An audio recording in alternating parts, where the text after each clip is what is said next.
Smiling Sam Alvey.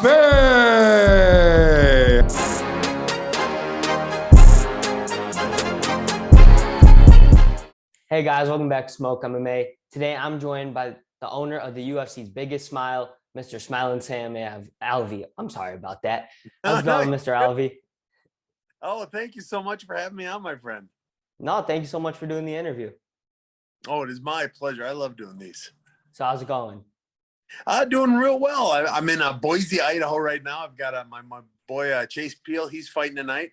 He's going to be 2-0 after tonight. And then on Monday, I've got just an awesome YouTube video I'm putting up of his entire weight cut and the fight tonight, the backstage stuff. Gonna have a hell of a time, finishing editing that up tomorrow. Sounds like you're busy and jam-packed all week, so thank you for squeezing in the interview. Oh, it is my pleasure. So he's fighting tonight?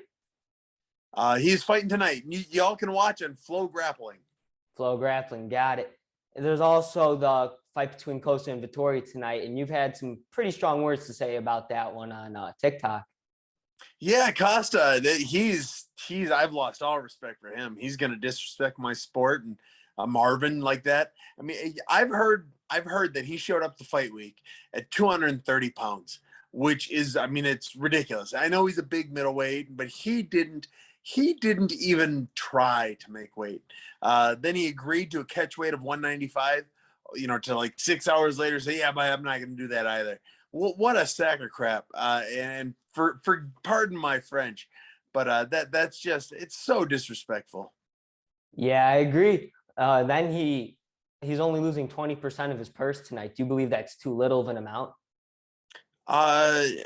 Yeah. Now I think he's fighting for his job too at this point. I think, I think if he loses, he's going to get cut. Man, if he wins, he should still get cut. But I think for sure if he loses, he's going to be cut. So you think that this is like the biggest fight of his career in a sense where it's like the make or break of his career? It is now. It shouldn't have been. But if this is the second fight in a row that he's kind of come in and started talking crap. His title fights, well, I guess I shouldn't have gotten drunk last night. Now this one where he showed up, I mean, what's that, 45 pounds overweight? He's trying to get cut, I think. So maybe the UFC doesn't cut him. Maybe the UFC just holds on to him and, benches him for a while. Keeps him on the sidelines. So then he wasted their time and he disrespected them. So they're just going to do it right back to him. Yeah. Or they'll start throwing him at the Sharks. They'll no longer care if he wins. He'll get Sean Strickland next. And Strickland will just wipe the tar off that boy. And then just eliminate him from any good paying fights after that. So speaking of Sean Strickland, his fight with Luke Rockhold is no longer happening on UFC 268. What were your thoughts on that? It didn't surprise me. I didn't think the fight was ever going to happen. Rockhold's a very talented fighter, but he's also a very smart fighter. And he didn't like the fight against Sean. A little behind the scenes stuff. Sean and Rockhold have sparred once before. And Sean has tried to spar with him twice before. Rockhold didn't want a second time. So that the fight was ever agreed to by Rockhold surprised me. That he found a way out of it did not surprise me. Got it. And so now I just got a bunch of questions about you specifically, if you want to get right into those. Yeah. So you've bounced around in weight classes throughout your career between 205, 185, and even 170 for a little bit. Which weight class do you feel is like the biggest fit for you that will like have you do the most success? The answer is not 170. So anything that's not 170, I do all right at. I've even fought heavyweight once or twice in my career. But I can make 85 and be a bigger 85, or I can make 205 and be a smaller 205er. I've had some success in both, but I think for at least the time being, my home is going to be 185. Got it.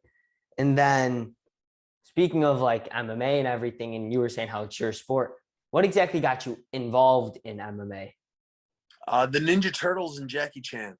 That was, I mean, I didn't watch fighting. I didn't know who Bruce Lee was. I mean, I didn't do any of that. I was a band nerd. Somebody eventually said, "Hey, you want to fight?" And I said, "Yeah, okay." Got in the cage and just kind of figured it out. For about the first four years of my career, I taught myself how to do it. And which is why when you watch me fight, I've got so many terrible habits. This is when I was, just learning. I was teaching myself, and it's hard to teach yourself this sport. So then I moved out to Team Quest a bunch of years ago, and I've been starting to put some real skill behind my I don't want to say bad skill prior to that, because I was doing real well, but my bad technique. I've been starting to mix it pretty well, and until recently, it's worked real well for me. Yeah, you've had a couple big win streaks going on, a lot of knockouts in your career. Some may even still call you a knockout artist like me. I believe you're still a knockout artist. So yeah, anything could happen. I think I've got 20 something knockouts in my career.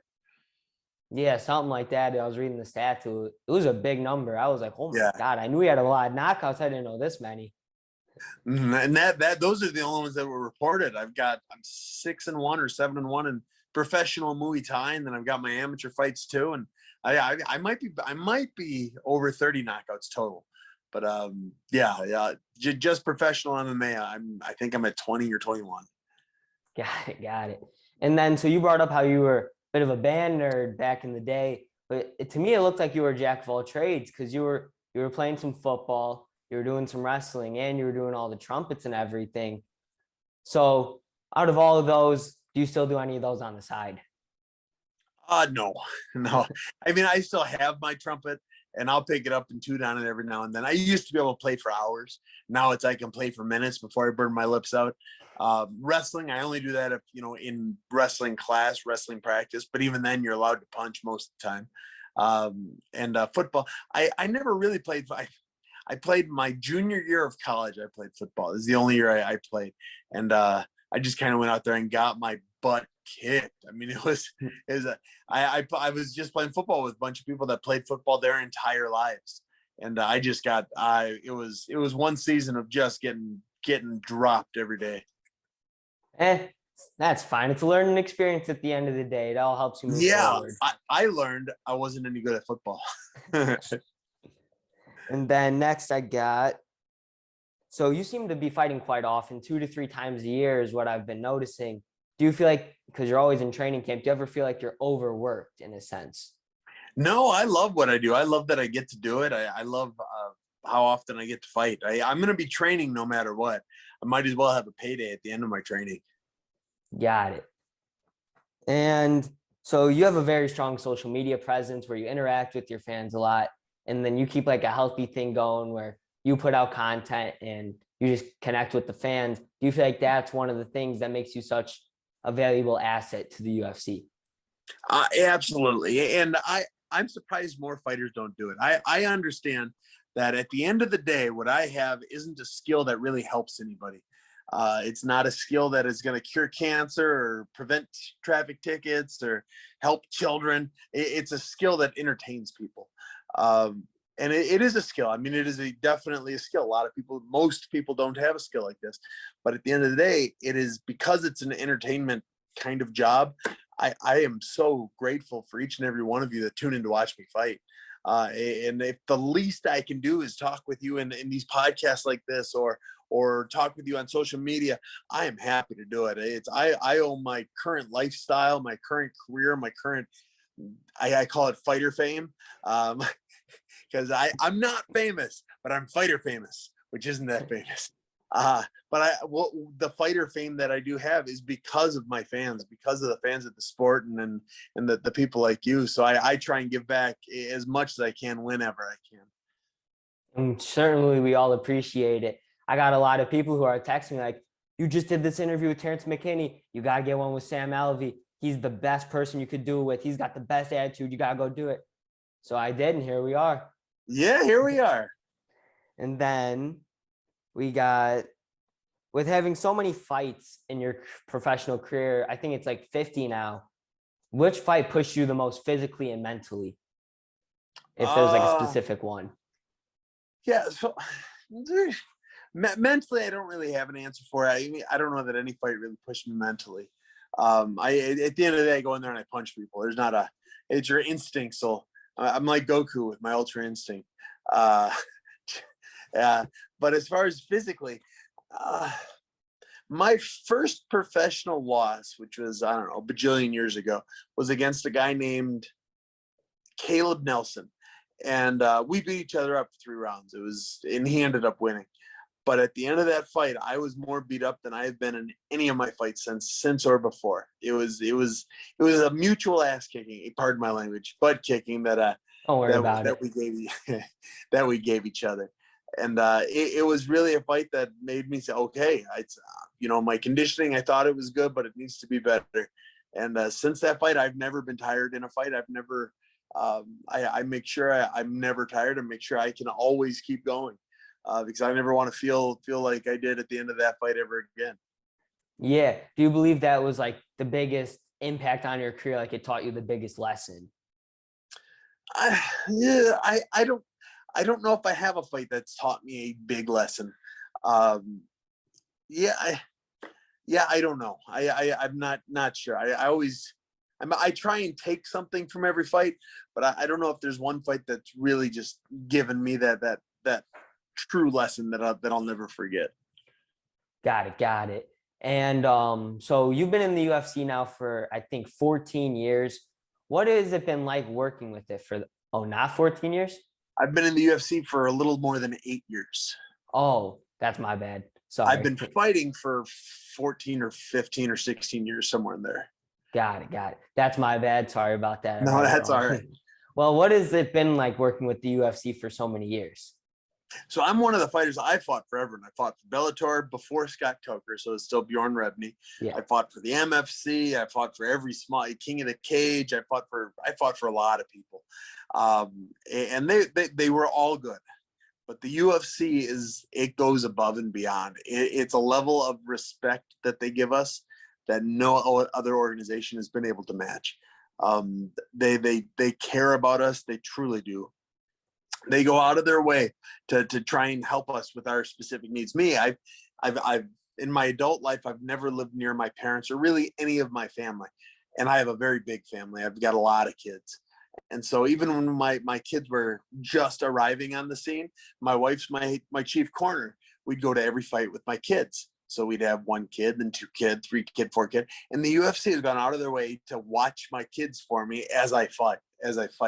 So my wife will help warm me up. She'll wrap my hands, do all that stuff, and she'll go hang out with the kids till it's time to fight. And she'll come back. And the UFC, they have always found a way to have one of their staff watch my kids for the next 30 minutes. And it's just something that no other organization would be willing to do. And the UFC found a way to make it happen. So I love every second I get to spend with them. I have nothing but respect for everyone that not only runs the UFC, but works behind the scenes, because they have tried their best to make the UFC synonymous with, professionalism, and they've succeeded. We are treated every bit as well as MLB, NHL, NBA. I mean, we are the next level of athlete, and the UFC goes out of their way to make sure we feel that way. So going off like how the UFC treats all of you, do you believe that's why the UFC is like such a famous promotion, known as like the top of the top for MMA fighting? I think that has something to do with it, but I mean, they were the first, which is always going to carry a lot of weight, and they've made a lot of good decisions along the way. When they bought WEC, when they bought Strikeforce, when they bought Pride, they bought them all at the perfect time. When the Zuffa brothers bought it from the Gracies, and then the Zuffa brothers sold it to WME, they're selling it to, I mean, WME is Hollywood, so they sold it for $4 billion to Hollywood. Now you have people like The Rock giving out belts, which I thought was kind of lame, but it's still The Rock. Every fight night, you've got Hollywood stars, you've got supermodels, you've got this, you've got that, showing up to show support for this sport that is the fastest growing sport in the world. And just, they've made a lot of right decisions. I'm excited to see what the other ones do. Like the PFL has jumped on the scene here in the last 2 years, and they're phenomenal, having a giant payday at the end of it. Bellator is making a lot of correct decisions. They're in league with Viacom, and Viacom has more money than friggin' God does. And I think Bellator is going to do something with Netflix here soon. And these promotions are exploding, and they're all trying to compete with the UFC. But the UFC just seems to be a step ahead of them. Yeah. So you were bringing up how you fought in like King of the Cage and Bellator and all these other promotions. What took so long to make that switch from those promotions to the UFC? You got to ask Dana White about that. I don't know. I had a lot of fights before the UFC touched me. I think I was 24-4 or 22-1, 3, something like that. I had a lot of fights. But when I got there, I got there and I tried to make a splash. And I would certainly say that you did. You got a huge fan base with you. Your great attitude definitely helps with all of that. So I definitely say you made a good splash in the UFC. Yeah, I think, and I'm hoping that I get to be one of those fighters that's remembered. I don't know if I'm ever going to be in the Hall of Fame. I'm still hoping I start my winning streak again, where I can get into the title contention. But more than that, I hope I'm a fighter that people remember forever. It's not about what happens now. It's about how you're remembered later, in a sense. I love what I do. There are so few fighters. I think Cowboy Cerrone is one. Dan Henderson was one. I believe myself to be one. We've never once cared we care if we win, but we will take any fight that's offered to us. I've never said no to a fight. And I think that's why I'm still with the UFC. And I've taken a lot of terrible fights on short notice. I've won some, I've lost some. But at the end, I stepped up when the UFC wanted it, and I love what I do. I'm always keeping myself in shape. So I am a fighter's fighter. I don't worry about if I don't. The thought of what if I lose never comes into me. I no point think of what if I'm going to lose. I go into every fight knowing I'm going to win, and it's their job to disprove me. And it's so few fighters are like that anymore. So you believe that people now care more about their record than actually fighting, in a sense? Absolutely. And you see it even on the smaller stages, the smaller shows that aren't the UFC, the shows that are just in your backyard. There are so many. It's so hard to get a fight for some of my guys, because my guys are good. Nobody wants to fight a good guy. They want to pad the record. They want to do pretty much. And here's something else. If you look at any foreign fighter, anyone that's not from America, and you know what, Europe has some exceptions too, but primarily, let's just say outside of America, if you look at any big record, their records are padded. If you look at the Asian fighters, they've got giant, they're 19-0. But if you look at who they fight guys like that are 0-17, and they have a lot of fights like that. If you look at any of the Russian fighters, and that's the UFC doesn't like pointing that out, like Khabib is 29-0. If you look at who he's beaten, he has got 15 fights on there that my 6-year-old kid probably would have beaten. It's a win's a win. Padding the record is now part of the sport, but it didn't used to be. It used to be a fight's offered, you say, yeah, okay, and then you go out there and you fight and you win. And it's not the case anymore. Now there's way too much thinking that goes on backstage. There's way too much. Well, if this fight doesn't work out, then the next fight, and then I got to do this and that. Way too much MMA math going on by managers right now. Managers and fighters.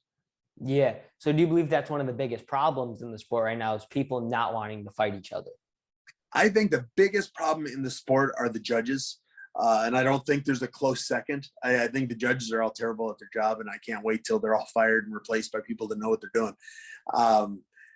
Outside of the judges, I don't want to say it's a problem, because it's just the way the sport is now, and it's never going to change. Fighters are going to pick fights that are good for them, and you're either going to win or you're going to upset or you're going to lose. But there's too much thinking that goes on backstage for my liking. But it's something I've had to adapt to as a coach. I know now, when I was not in the UFC, a fight was offered and I said, yeah, okay. And then that fight got canceled, and another fight said, okay. And I've never once cared who I fought. I've hardly looked into who I fought until I was in the UFC. But that's not the way it is anymore. Now they pick their opponents.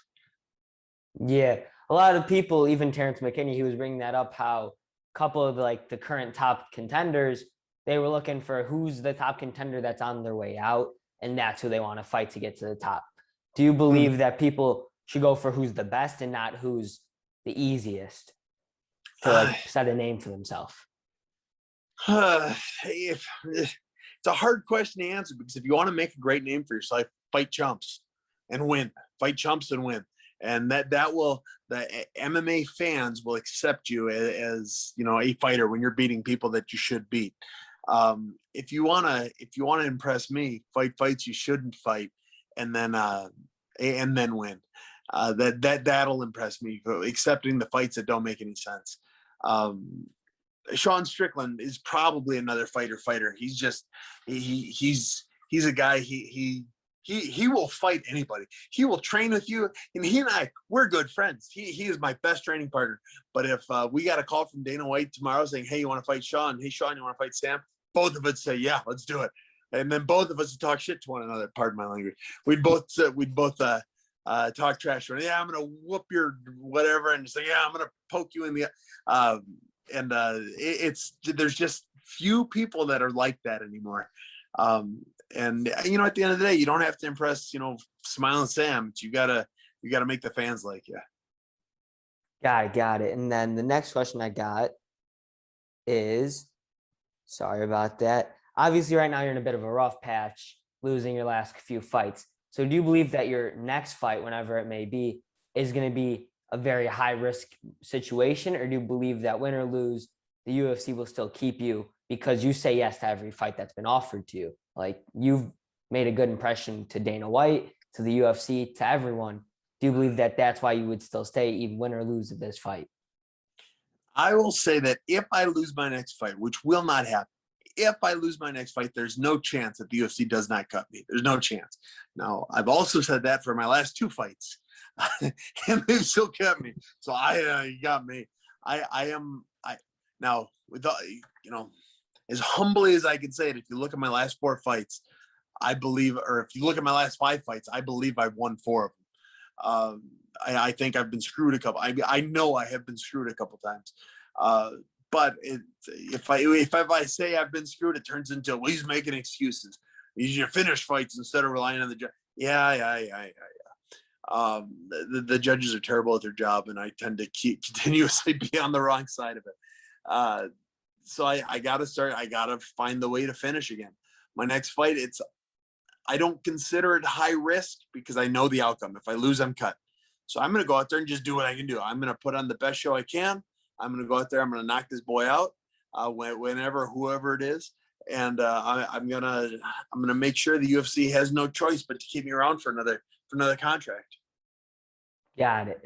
And so that's all the questions. Oh, wait, sorry. I have one more question. This is a fan-based question where I asked a lot of people, what's one question they want to ask you? The general consensus was, who hit you the hardest in a fight? In a fight, it's Nate Marquardt. Nobody's even come close to in a fight. Now, in all of real life, it's Dan Henderson. And Nate Marquardt is a distant second compared to what Dan Henderson's hit me with. That man, Dan Henderson, is just, I don't know what it is. There's something different with his genetics. The dude just has, there's no safety on him. And he's funny. He's never dropped me, but he's knocked out a lot of training partners. He's never dropped me, though. But every time he hits someone, where you thump him and they say, oh, God, he always says, oh, yeah, I pulled the punch. I don't know. He must have come into it. It's like, yeah, bullshit. You did not come into it. You hit me as hard as you could, you rotten old man. All right.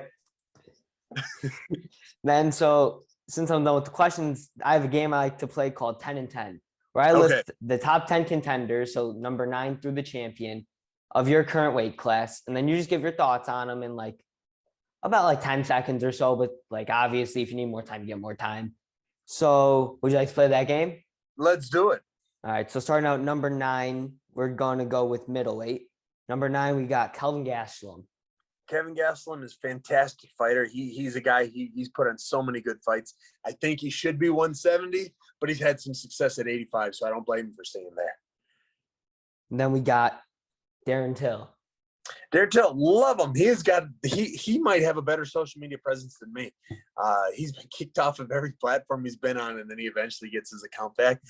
He's a lot of fun. If I could pick anyone in the top 10 to fight, it'd be him. Just because I think I'd have a blast with the pre-fight jibber jabbering. Like the build up to that fight would just be like really fun. I think it would be a blast build up to that fight.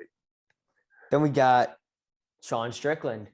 Sean Strickland will be the next champion, and he'll hold the belt for as long as he wants to. You don't see anyone taking it off him? No, I couldn't imagine anyone taking it from him. He doesn't get tired. His output is more than anybody's. He's the most dominant top ground in jiu-jitsu I've ever felt. He's got takedowns. He's the whole package. The only downside is he does tend to fight with his chin up a little bit, but nobody's found it yet. Then we got Jack Hermanson. Is he still up there? Wow, I wouldn't. Yeah, he's currently number 6. Jack's ahead of Sean. Didn't Sean beat Jack?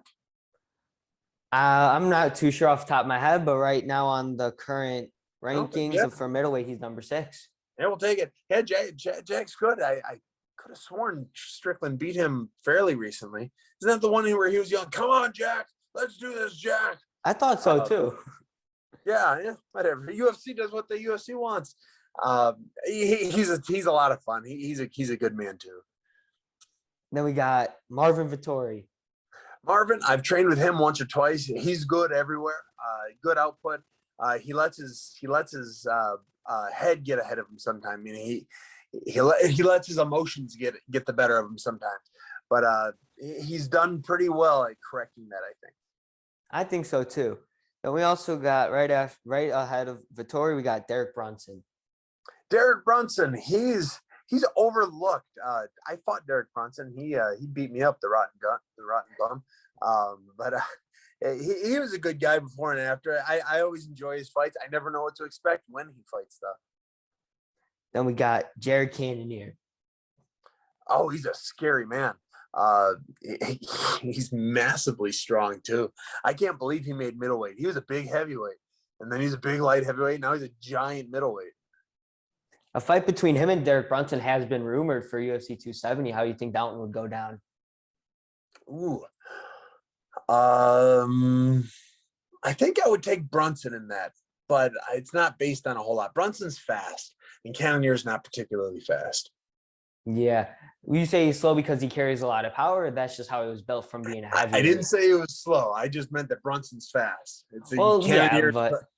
Cannonier is probably faster than I am, but I'm a particularly slow fighter.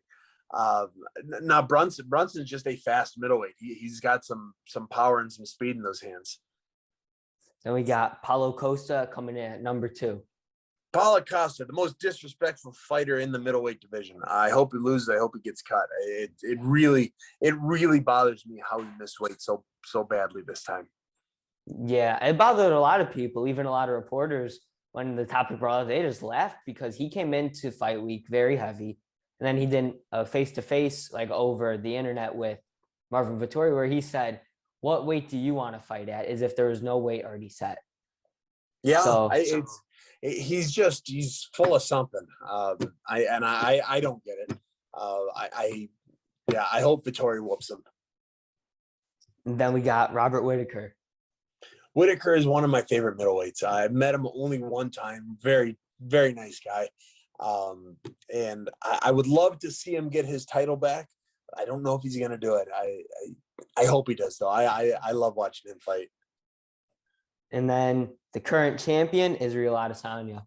Israel's a goofball. I've sat and watched fights with him before, and we got along real well. He's a fantastic champion. And it's, I said I want to see Robert get his title back, but I don't know if I want to see him beat Adesanya. I love Adesanya. He's such a fun guy personally. All right, so that was 10-10. Now, if you wouldn't mind, you want to go through a couple predictions of upcoming fights from UFC 267 to 269. Sure thing. All right, we got Islam Makhachev versus Dan Hooker. I'm going to take Islam. He's a Dagestani, right? Yes, I think so. Never been against Dagestanis. And what do you think of that opponent switch from Rafael Dos Anjos to Dan Hooker? I think it's probably a more dangerous fight for Israel, right? Islam. It's probably a more dangerous fight for him. Hooker's not particularly active, but he's a much different fighter than Dos Anjos. Would you also consider Dan Hooker as a fighter's fighter, as you were saying earlier, because he took this fight less than a month or about a month after fighting on 266? Like it's a month between. I would have to see the rest of his career because I don't follow him all that closely. I think there's a lot. I believe there's a lot for him to gain if he beats Islam because Hooker's ranked significantly further behind Islam. I think. In the current rankings, Islam is number 5 and Dan Hooker is now number 6. So they are. So that's actually pretty close. Yeah, Hooker's a fighter's fighter then. And then we got Jan versus Sandhagen. Yeah, I'm gonna take Jan. I like Jan. What do you think on the opponent switch on that fight too? Because that was also another opponent switch from Sterling. He was supposed to fight Sterling in a rematch, but then Sterling pulled out. That's right. That Sterling got hurt or something. That's right. He had a lot of time. He's had a lot of time. So it's a different opponent. It's for an interim belt, right? Yeah, it's for the interim belt.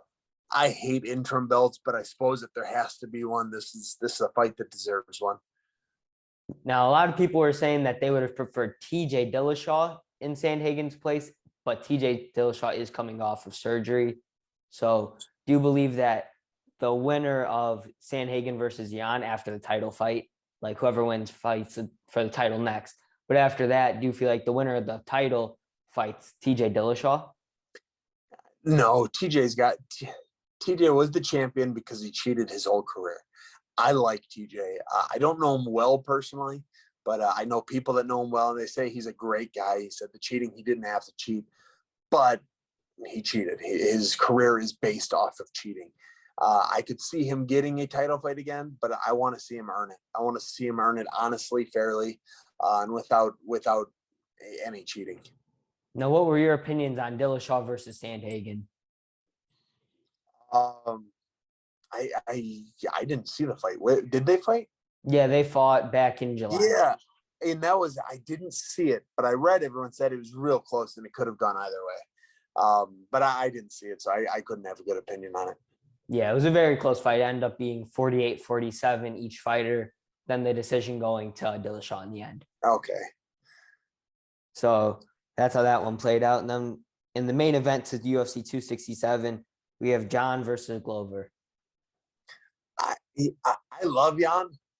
He's a good champion. But Teixeira, I would like to see Teixeira win that belt. He'd be one of the oldest title holders or title earners in UFC history. He's had some really good fights. I don't know if he can do it, but I would like to see it. And then next we got Michael Chandler versus Justin Gaethje.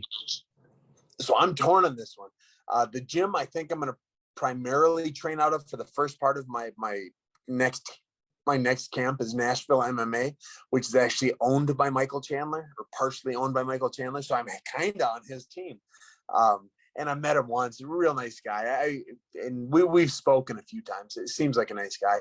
I've met Gaethje though, and Gaethje's as nice as everyone says he is. I think Gaethje's a all around good dude too. So I'm torn on who I want to see win. I like them both a bunch. I agree. They're both very nice guys, and they're also it's a dream matchup of mine personally to see them fight. So it's gonna be a really good one. Yeah.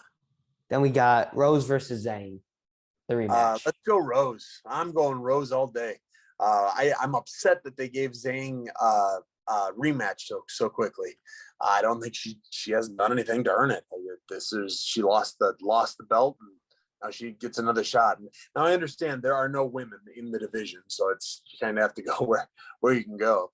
And you couldn't necessarily give Joanna a third crack at Rose. Yeah. But I'm gonna pull for Rose. I'm a big fan of hers. Pat Barry and I love Pat Barry, and he's her coach and husband. Are they married? Dating? I don't know. They've been together forever. So partially because of that, I'm gonna continue pulling for Rose. And then we got the rematch between Colby Covington and Kamaru Usman. It's a fight I'm looking forward to most. Colby all day. I think Colby was smoking Usman in their first match. I thought it was an early stoppage as well. but it is what it is. It's Goddard doing what Goddard does best. Stopping good fights as soon as he gets the chance. It's I think Colby's going to go in there and put on a clinic. I really do.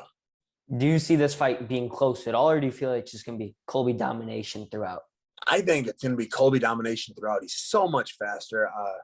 I think he has better boxing. He doesn't have the power, but I think he has better boxing. He's got a decent chin, and Usman does too. Usman got hurt by Burns, but Colby got hurt by Usman.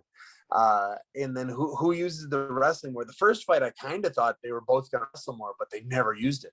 So I would love to see them use their wrestling a little bit more this fight. But if there's no wrestling, I think Colby's hands just light Usman up. Do you think that Colby will be the first person to take away Kamaru Usman's 100% takedown defense? Yes. I think he could be. Yeah. Then we got Max Holloway versus Yair Rodriguez. I have no real opinion. I'm going to pull Max. Everyone likes Max. I like Max. I just want to see him win more. Do you feel like he could get the trilogy with Volkanovski if he wins this fight?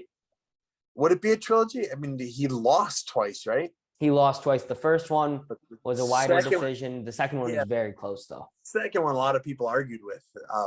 I think I saw them both. So I guess it's still a trilogy, but yeah, I'm pulling for Max. He's a sweetheart. He's a God-fearing man, and he's a good representation of the sport. Then we got Rob Font versus Jose Aldo. Aldo all day. He's one of the greatest it's ever been. I'm always pulling for Aldo. Then we got Jorge Masvidal versus Leon Edwards. I think Masvidal, and I don't think it's all that hard to fight for him. I do Edwards badly. I always think he's going to lose. I don't think he deserves a title shot, and I don't have any real reason why. He's an incredible fighter who would run laps around most people, but I just never give him. Him and Usman, I kind of put him in the same camp. I just never give him the respect they deserve, and it's on me, not them. And I don't know why, but I think Masvidal wins that fight. Do you feel like the winner of this one goes against the winner of Covington Usman? Only if Covington is the champion. I don't think Masvidal gets a rematch against Usman. Yeah, I agree, because he did just get knocked out at UFC 261 and dominated at, I think it was UFC 250 something. Yeah. Then we got Charles Oliveira versus Dustin Poirier. I have no opinion on this. I'm pulling for Poirier because when in doubt, I'm pulling for America. But I really don't know. Oliveira is probably better at jiu-jitsu than Poirier is, but the striking is similar. I don't have a good opinion. I wouldn't bet anything on that fight. I am looking forward to it because it's potentially such an even matchup. Do you feel like that's like one of the biggest 50-50 fights of the rest of the year? Yeah, I think so, because I don't lean either way. I pull for Poirier, but I don't really have a strong opinion either direction. So that was the last of the fights I had written down in my predictions. Now, what is your fantasy matchup that you want to see above all fights in the UFC? I want to see Strickland fight for the title. I joke with him. I think Strickland is going to be the first 3-division champion. He's gonna take the title at middleweight. Then he's gonna go down to 170 and take the title from whoever's there. I think he has an easier time with Usman in the rematch than he did with the first time. And then I think he goes up to 205 and beats whoever's at 205.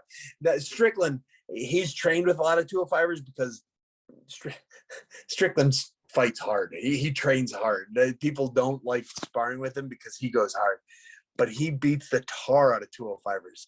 I've never seen a 205er compete with him. So I would like to see him go up and take 3 titles. You think he's gonna? So you're doubling down on that 3-division world champion with Sean Strickland? Strickland takes 3 divisions. And then do you feel like Israel Adesanya, because backtracking, you said whoever's at 205, do you feel like Israel Adesanya will re-challenge for double champ status against whoever wins Jan versus Teixeira? I don't think he gets it. He got so dominated when he fought Jan. I think Israel stays at 85 for a while. Got it. All right. Well, that's everything I got prepared. Is there any final statements you want to say? Hey, follow me on YouTube, guys. When I get to 1,000 followers, I'm giving away all sorts of autographs. I got autographs from me, Dan Henderson, Sokoju, OSP. So follow me on YouTube, Smiling Sam, Sam Alvey. You can find me that way. Follow me on TikTok. I love TikTok. And then Instagram too. I'm at Smiling Sam on everything. I'll throw all your links right in the bio of this video. So make sure to go check them out. I appreciate that. Yeah, thank you very much, my friend. No problem. Thank you again for doing this interview with me on such short notice. Oh, it is my pleasure. Thank you for wanting me on. All right. Well, have fun cornering your friend tonight or your fighter tonight and with the rest of your time in Idaho. Hey, I appreciate that. So you have a great night too. Have a good one, Mr. Alvey.